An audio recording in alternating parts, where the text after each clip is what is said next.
All right, y'all. Good morning. Second day in Hanoi. Today, let's go see some historical sites that Hanoi has to offer. But first, let me show y'all what the streets are in Hanoi and what they look like. So right now it's about 6:30 in the morning, and the city is still quite sleepy compared to Ho Chi Minh City in the south. That's already popping 5 o'clock in the morning. So we are in the old quarter of Hanoi, which is supposedly a touristy area because all of the international tourists come here and stay here in the old quarter because its location close to everything, it's centric, and it has a lot of historical sites to see. One thing I noticed, y'all, is the trash here on the street. I don't understand that. It's probably the tourist area, and everybody just eat and party at night and just throw everything on the ground and just leave it for the trash men to pick up. And I mean, I just don't get it. It's a tourist city. Where's the trash cans? Where are the trash cans? I don't see any. I'm not trying to be difficult, y'all, but I just feel bad for about these city janitors going around and sweep the street and pick up piles and piles of trash that was left behind from the night before from either the local or the tourist or both. I mean, come on, y'all, pick up your trash, put them in the trash bins. All right, first off, we're gonna stop by this Thang Long Citadel, the old citadel of Hanoi. Well, back then it wasn't called Hanoi. The capital city of wasn't called Vietnam either. The country was called Dai Viet, and the capital city was called Thang Long. Thang Long means ascending dragon. It also happens to be the same name of the national fruit of Vietnam, the dragon fruit. Look at the size of this cannonball holes, y'all. They're huge. It's kind of crazy to think that the war, many wars, was actually happening here, right on this land, and um, we are now standing right next to these damages that the war has left behind. Just crazy to think about it. I mean, war is still going on nowadays in this world. And some of y'all might know I'm a history buff, so every time I see an ancient or anything historical site, I get excited, y'all. I can't help but wonder what was it like? What was life like back then? Walking through this wall, this checkpoint every day, or building this checkpoint? What was life there? Back then, life must be hard. I'm talking about over 1,000 years ago. Before electricity, people have to use fire for light, and no machinery, everything was done by hand.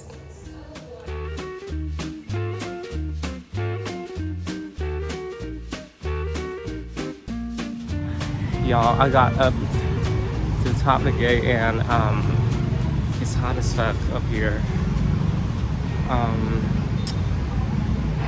Really, really, really uncomfortable, and it's September and it's this hot. I can't imagine on the peak of summer how hot could it be. And it's just amazed how this shit was built 5,000 something 6,000 years ago, and before the whole architectural advancements, and basically just stacking stones and rock to make a huge wall to prevent the foes to enter. So this is like a gate checkpoint. Let me show y'all the thickness of the wall and the actual old bricks of the wall. That wall down there, y'all seeing, is the new one that was built to just keep the tourists out. That is not a wall.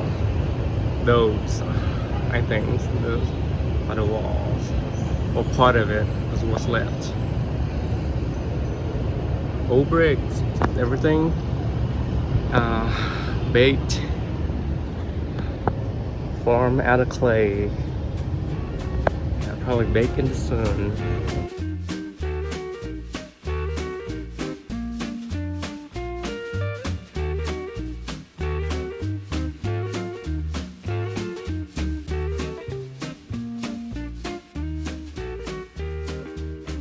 This part of Hanoi has a lot of history. You can see all the history is right next to each other.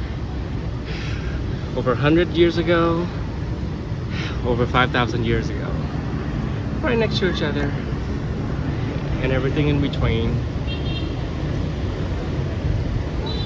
Oh, by the way, we are in Dinh district, right in the middle of the city, south of West Lake and west of the Phan Kim Lake, the Turtle Lake.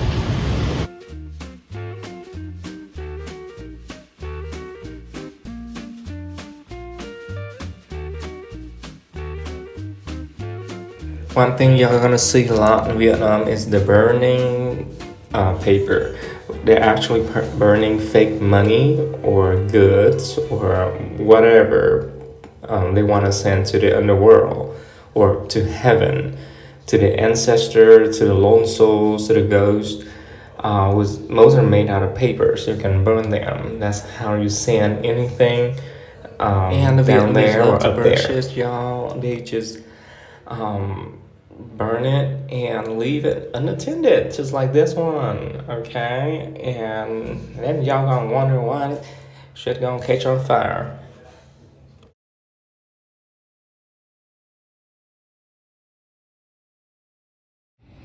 Alright, y'all, moving on. Right across the street from this town long North Gate Citadel is the French colonial church. Y'all know when the French went anywhere back then, it had to be a church. There are churches everywhere, y'all. Not only in Vietnam, but anywhere in the world. Alright, let's go in to see what's it like inside this church. Also, I need to hide away from the heat outside just for a little bit. It seems cooler in the church than it is outside, although there's no fan, no AC. You know, imagine all of these were built at least 150 years ago. So there was no AC back then, and the world probably was less hotter back then. Look at this old shit, y'all. I don't know if it's from the French or from the Imperial Kingdoms back there, but it's closed. We can't go in. Now let's cross the street. Go. These flowers that nobody's watering. Slow and steady. I know. Look at these flowers. All that. Snow. Put the flowers out and we're not going to water them? Okay, let's go. Crossing the street. Alright, up next, this is the presidential palace. Look at this fancy colonial architecture, y'all. It's very beautiful and well kept. Alright, and look at this wide big street in front of the Dinh Square. This is where Ho Chi Minh read the Declaration of Independence back in 1954, right after World War II, when Vietnam gained independence from the French. Alright, enough history for today, y'all. Sorry I digress, but sometimes history just hits me differently, and especially when you're in a city, when you're in a town that's surrounded by all the historical sites.